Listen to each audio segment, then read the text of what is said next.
Lettre aux Éphésiens, chapitre 1. Paul, apôtre de Jésus-Christ par la volonté de Dieu, salue ceux qui, à Éphèse, font partie du peuple saint et croient en Jésus-Christ. Que la grâce et la paix vous soient accordées par Dieu notre Père et par le Seigneur Jésus-Christ. Béni soit Dieu, le Père de notre Seigneur Jésus-Christ, car il nous a comblés de toute bénédiction de l'Esprit dans le monde céleste, en raison de notre union avec Christ.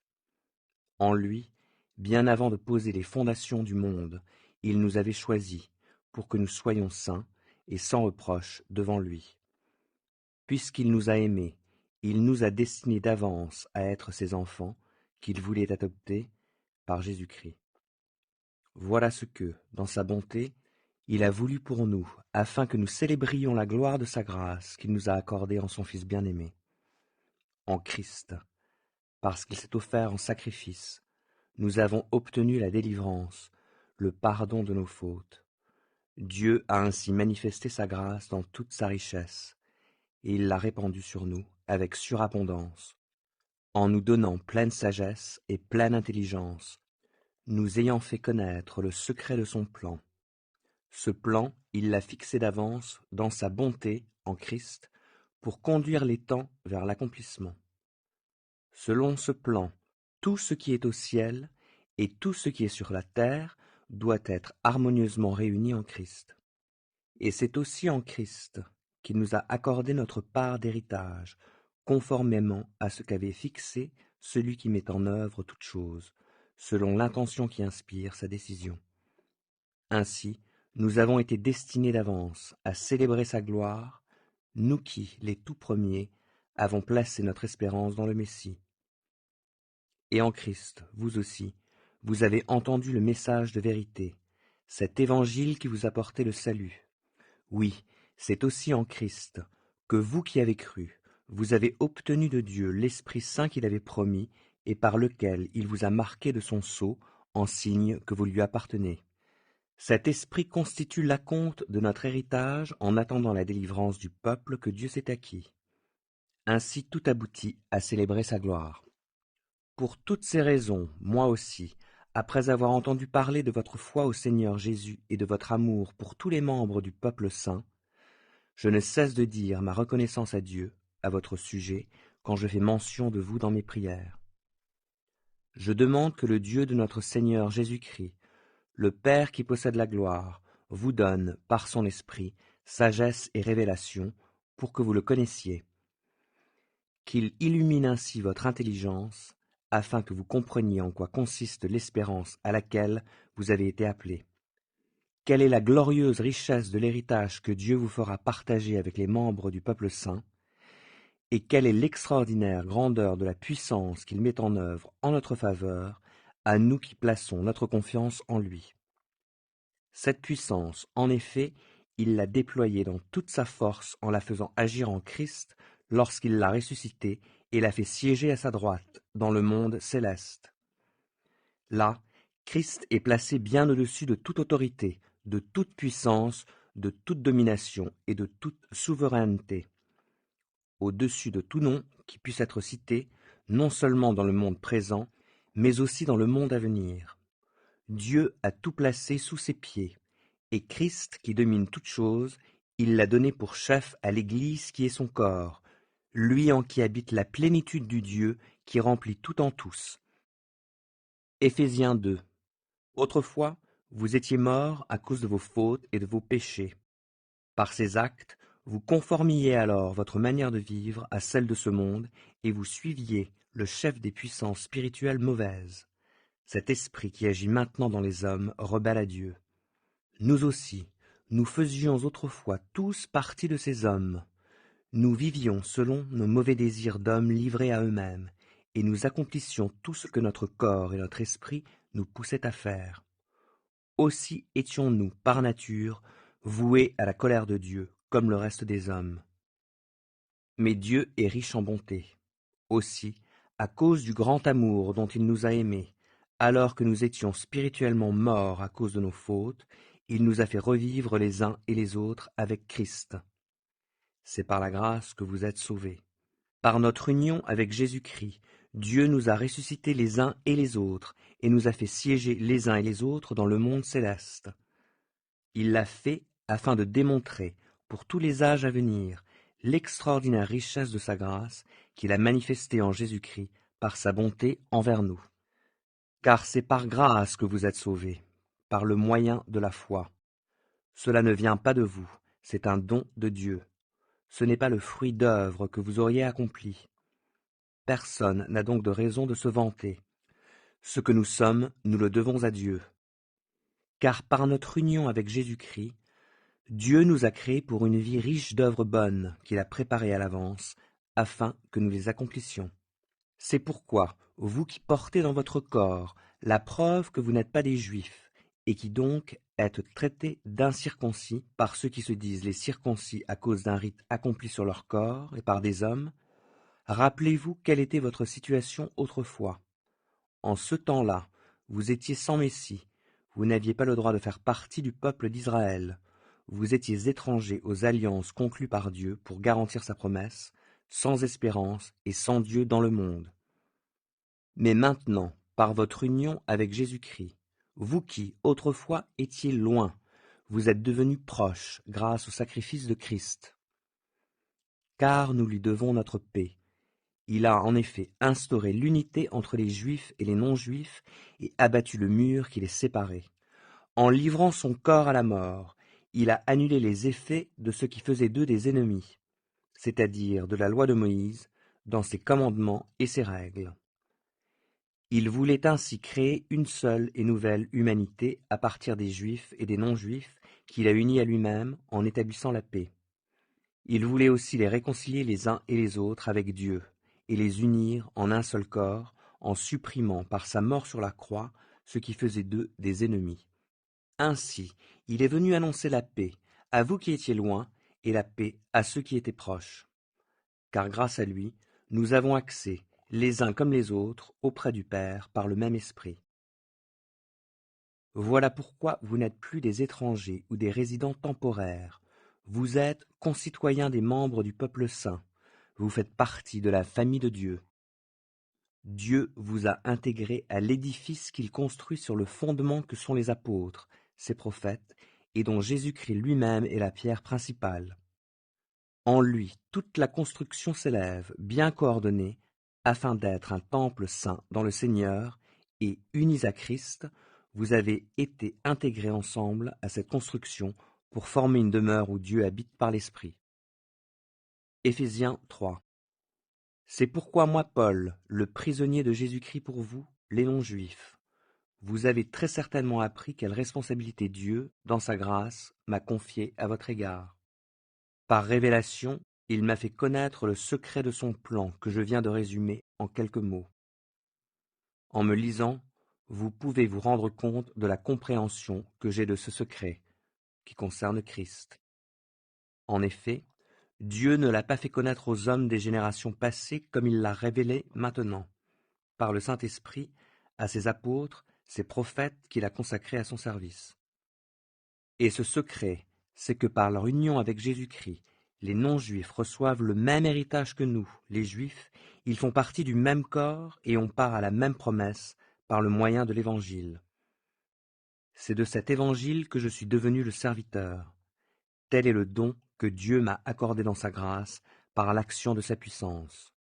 Oui, c'est à moi, le plus petit de tous les membres du peuple saint, que Dieu a fait cette grâce d'annoncer aux non-juifs les richesses insondables de Christ et de mettre en pleine lumière pour tout homme la façon dont Dieu mène ce plan à sa complète réalisation. Ce plan, le Dieu qui a créé toutes choses l'avait tenu caché en lui-même de toute éternité. Par cette mise en lumière, les autorités et les puissances dans le monde céleste peuvent connaître, par le moyen de l'Église, les aspects infiniment variés de sa sagesse. Cela s'accomplit conformément à ce qui a été fixé de toute éternité et qui s'est réalisé par Jésus-Christ notre Seigneur. Étant unis à lui, nous avons, par la foi en lui, la liberté de nous approcher de Dieu avec assurance. Aussi je vous demande de ne pas perdre courage en pensant aux détresses que je connais dans mon service pour vous. Elles contribuent à la gloire qui vous est destinée. C'est pourquoi je me mets à genoux devant le Père. de qui dépendent, comme d'un modèle, toutes les familles des cieux et de la terre. Je lui demande qu'il vous accorde, à la mesure de ses glorieuses richesses, d'être fortifié avec puissance par son esprit dans votre être intérieur.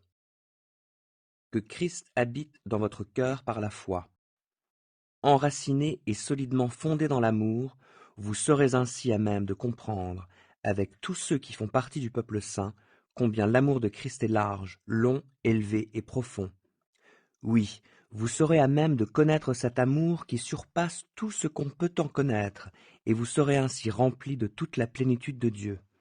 À celui qui, par la puissance qui agit en nous, peut réaliser bien au-delà de tout ce que nous demandons ou même pensons, à lui soit la gloire dans l'Église et en Jésus-Christ, pour toutes les générations et pour l'éternité. Amen. Éphésiens 4. Moi qui suis prisonnier à cause du Seigneur, je vous demande donc instamment de vous conduire d'une manière digne de l'appel qui vous a été adressé. Soyez toujours humbles, empreints de douceur et patients, supportez-vous les uns les autres avec amour. Efforcez-vous de conserver l'unité que donne l'Esprit, dans la paix qui vous lie les uns aux autres. Il y a un seul corps et un seul esprit. De même, Dieu vous a fait venir à lui en vous donnant une seule espérance, celle à laquelle vous avez été appelés. Il y a un seul Seigneur, une seule foi, un seul baptême, un seul Dieu et Père de tous qui règne sur tous, qui agit par tous et qui est en tous. Cependant, chacun de nous a reçu la grâce de Dieu selon la part que Christ lui donne dans son œuvre. C'est bien ce que déclare l'Écriture. Il est monté sur les hauteurs, il a emmené des captifs, et il a fait des dons aux hommes. Or, que signifie « il est monté » ? Cela implique qu'auparavant, il est descendu jusqu'en bas, c'est-à-dire sur la terre. Celui qui est descendu, c'est aussi celui qui est monté au-dessus de tous les cieux afin de remplir l'univers entier. C'est lui qui a fait don de certains comme apôtres, d'autres comme prophètes, d'autres comme prédicateurs de l'Évangile, et d'autres encore, comparables à des bergers, comme enseignants.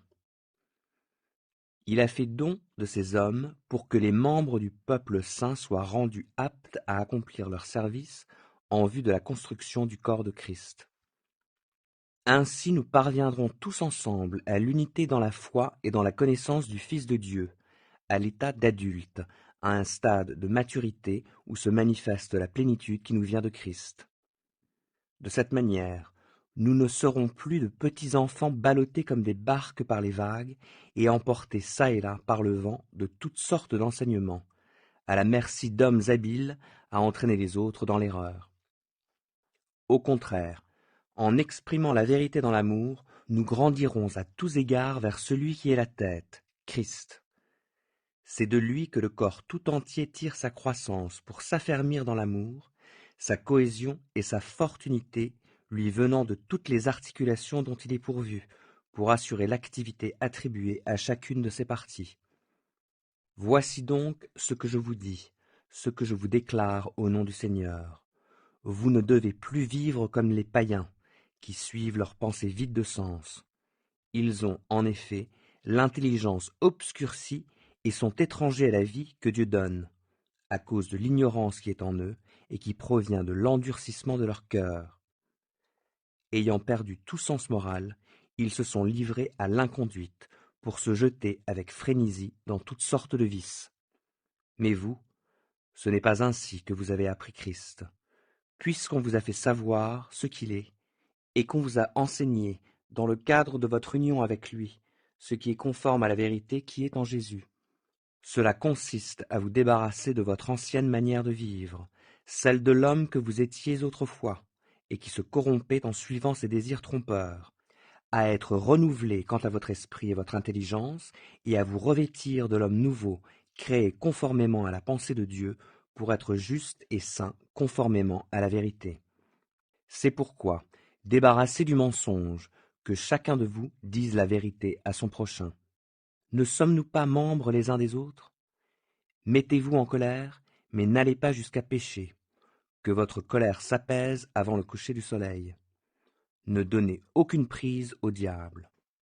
Que le voleur cesse de dérober, qu'il se donne plutôt de la peine et travaille honnêtement de ses mains pour qu'il ait de quoi donner à ceux qui sont dans le besoin. Ne laissez aucune mauvaise parole franchir vos lèvres. Ayez au contraire des paroles empreintes de bonté, qui aident les autres à grandir dans la foi selon les besoins. Ainsi, elles feront du bien à ceux qui vous entendent. N'attristez pas le Saint-Esprit de Dieu, car par cet Esprit, Dieu vous a marqué de son sceau comme sa propriété pour le jour de la délivrance finale. Amertume, irritation, colère, éclat de voix, insultes, faites disparaître tout cela du milieu de vous, ainsi que toute forme de méchanceté. Soyez bons et compréhensifs les uns envers les autres. Pardonnez-vous réciproquement comme Dieu vous a pardonné en Christ. Éphésiens 5. Puisque vous êtes les enfants bien-aimés de Dieu, suivez l'exemple de votre Père. Que votre vie soit dirigée par l'amour, de même que Christ nous a aimés et a livré lui-même sa vie à Dieu pour nous, comme une offrande et un sacrifice dont le parfum plaît à Dieu. Quant à l'immoralité et aux pratiques dégradantes sous toutes leurs formes et à la soif de posséder, qu'il n'en soit pas même question entre vous. Ce ne sont pas des sujets de conversation qui conviennent aux membres du peuple saint, pas plus que les propos grossiers ou stupides et les plaisanteries équivoques. C'est inconvenant. Exprimez plutôt votre reconnaissance envers Dieu. Car sachez-le bien, aucun homme qui se livre à l'immoralité, à des pratiques dégradantes ou à la soif de posséder, qui est une idolâtrie, n'a d'héritage dans le royaume de Christ et de Dieu. Que personne ne vous trompe par des discours sans valeur. Ce sont ces désordres qui attirent la colère de Dieu sur ceux qui refusent de lui obéir. Ne vous associez pas à ces gens-là. Autrefois, certes, vous apparteniez aux ténèbres, mais à présent, par votre union avec le Seigneur, vous appartenez à la lumière. Comportez-vous donc comme des enfants de la lumière, car ce que produit la lumière, c'est tout ce qui est bon, juste et vrai. Efforcez-vous de discerner ce qui plaît au Seigneur. Ne participez pas aux pratiques stériles que favorisent les ténèbres, mais démasquez-les plutôt. Car tout ce que ces gens-là font en cachette est si honteux qu'on n'ose même pas en parler. Mais quand ces choses sont démasquées, leur véritable nature paraît à la lumière. Or ce qui paraît à la lumière est lumière. De là viennent ces paroles. Réveille-toi, ô toi qui dors, relève-toi d'entre les morts, et Christ fera lever sa lumière sur toi. Veillez donc avec soin à votre manière de vivre. Ne vous comportez pas comme des insensés, mais comme des gens sensés. Mettez à profit les occasions qui se présentent à vous, car nous vivons des jours mauvais. C'est pourquoi ne soyez pas déraisonnables, mais comprenez ce que le Seigneur attend de vous. Ne vous enivrez pas de vin, cela vous conduirait à une vie de désordre, mais soyez remplis de l'esprit. Ainsi, vous vous entretiendrez par le chant de psaumes, d'hymnes et de cantiques inspirés par l'esprit. Vous louerez le Seigneur de tout votre cœur par vos chants et vos psaumes. À tout moment et pour toute chose, vous remercierez Dieu le Père au nom de notre Seigneur Jésus-Christ, et parce que vous avez la crainte de Christ, vous vous soumettrez les uns aux autres, vous femmes en particulier, chacune à son mari, et cela par égard pour le Seigneur. Le mari, en effet, est le chef de sa femme, comme Christ est la tête, le chef de l'Église, qui est son corps et dont il est le Sauveur. Mais comme l'Église se soumet à Christ, qu'ainsi aussi la femme se soumette en toutes circonstances à son mari. Quant à vous, mari, que chacun de vous aime sa femme comme Christ a aimé l'Église. Il a donné sa vie pour elle, afin de la rendre digne de se tenir devant Dieu après l'avoir purifiée par sa parole, comme par le bain nuptial.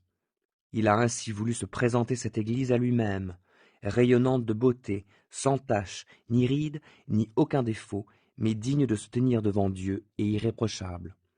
Voilà comment chaque mari doit aimer sa femme comme si elle était son propre corps. Ainsi celui qui aime sa femme s'aime lui-même. Car personne n'a jamais haï sa propre chair.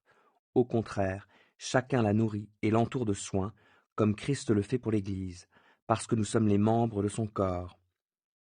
C'est pourquoi l'homme laissera son père et sa mère pour s'attacher à sa femme, et les deux ne feront plus qu'un. Il y a là un grand mystère. Je parle de ce que je viens de dire au sujet de Christ et de l'Église. Quant à vous, que chaque mari aime sa femme comme lui-même et que chaque femme témoigne un profond respect à son mari. Éphésiens 6. Vous, enfants, obéissez à vos parents à cause du Seigneur, car c'est là ce qui est juste. Honore ton père et ta mère. C'est le premier commandement auquel une promesse est rattachée, pour que tu sois heureux et que tu jouisses d'une longue vie sur la terre.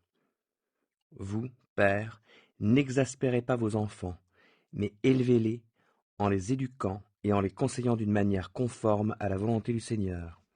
Vous, esclaves, obéissez à votre maître terrestre avec toute la crainte qui s'impose, avec droiture de cœur, et cela par égard pour Christ.